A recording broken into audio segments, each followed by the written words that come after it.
ये बात तो हम सभी जानते ही है कि हमें सफलता हमेशा निष्फलता में से ही मिलती है। इस वीडियो में हम स्टीव जॉब्स की कहानी से ये देखेंगे कि उनको सफलता कैसे मिली थी। एप्पल के कोफाउंडर स्टीव जॉब्स आज इस दुनिया में नहीं रहे, पर वो अपने इनोवेशन के वजह से आने वाले कई समय तक करोड़ों लोगों के दिलों में राज करेंगे। स्टीव जॉब्स का जन्म 24 फरवरी 1955 को कैलिफोर्निया के सैन फ्रांसिस्को में हुआ था। कैंसर की बीमारी से पीड़ित स्टीव जॉब्स की मृत्यु 5 अक्टूबर 2011 को हुई थी। स्टीव जॉब्स की प्रसिद्ध speech stay hunger stay foolish में उन्होंने अपने जीवन से जुड़ी कहानियां सुनाई थी। स्टीव जॉब्स ने 17 साल की उम्र में कॉलेज में दाखिला लिया था। पढ़ाई के दौरान उन्हें लगा कि उनके माता पिता की सारी कमाई कॉलेज की पढ़ाई में ही खर्च हो जाती है। उस वक्त उन्हें कुछ भी समझ में नहीं आ रहा था। उन्हें ये भी नहीं पता था कि वो आगे जाके क्या करेंगे। आखिर उन्होंने कॉलेज ड्रॉप करने का फैसला किया और सोचा कि कोई काम करूंगा जिनसे माता पिता को मदद हो सके।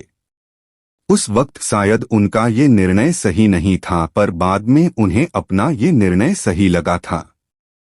उस समय उनके पास रहने के लिए कोई कमरा नहीं था, इसलिए वो अपने दोस्त के कमरे में रहते थे और जमीन पर सो जाते थे।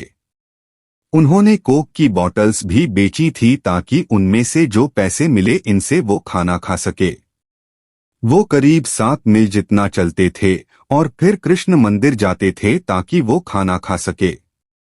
रीड कॉलेज कैलीग्राफी के लिए सारी दुनिया में बहुत ही ज्यादा मशहूर था।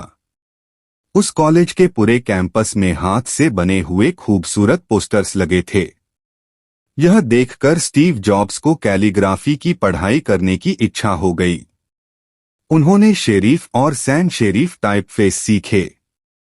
उन्होंने इसी टाइपफेस से अलग अलग शब्दों को जोड़कर टाइपोग्राफी तैयार की जिसमें डॉट्स होते हैं। करीब 10 साल बाद उन्होंने पहला मैसिंटॉश कंप्यूटर डिजाइन किया।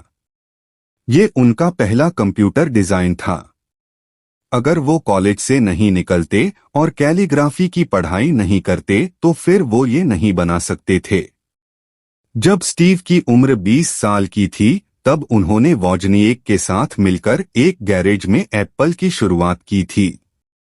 वो दोनों ने इसमें बहुत सारी मेहनत की और 10 साल में वो लोग बहुत ऊपर पहुंच गए। एक छोटे से गैरेज में शुरू हुई कंपनी 2 बिलियन लोगों तक पहुंच गई और इसमें 4000 जितने कर्मचारी काम करने लगे थे। उन लोगों ने मिलकर सबसे बेहतरीन क्रिएशन मैसिंटॉश को रिलीज किया। जैसे जैसे कंपनी आगे बढ़ने लगी, उन लोगों ने कंपनी को संभालने के लिए एक प्रतिभाशाली व्यक्ति को चुना। पहले साल तो कंपनी में बहुत ही अच्छा काम हुआ, पर भविष्य को लेकर उन लोगों का जो विजन था वो पूरा नहीं हो सका। जब स्टीव 30 साल की उम्र के थे तब उन्हें कंपनी में से निकाल दिया गया। उस वक्त उन्हें ऐसा लग रहा था कि उन्हें उनकी ही कंपनी से निकाल दिया गया। इसके बाद 5 साल में स्टीव ने एक नई कंपनी की शुरुआत की जिसका नाम था नेक्स्ट। इसके बाद उन्होंने एक और कंपनी तैयार की जिसका नाम था पिक्सार। पिक्सार ने दुनिया की सबसे पहली computer animated feature film toy story बनाई थी। आज भी इस स्टूडियो को सबसे बेहतरीन एनिमेशन स्टूडियो माना जाता है। इसके बाद एप्पल कंपनी ने नेक्स्ट को खरीद लिया और स्टीव वापस एप्पल में काम करने लगे। इस टेक्नोलॉजी ने एप्पल को नया जीवन दिया।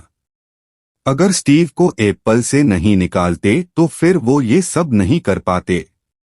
हमारे जीवन में कई बार ऐसे पल भी आते हैं, पर हमें इस वक्त घबराना नहीं चाहिए और अपना काम अच्छे से करना चाहिए। हमारे जीवन में कोई न कोई लक्ष्य जरूर होना चाहिए, इनके बिना हम आगे नहीं बढ़ सकते।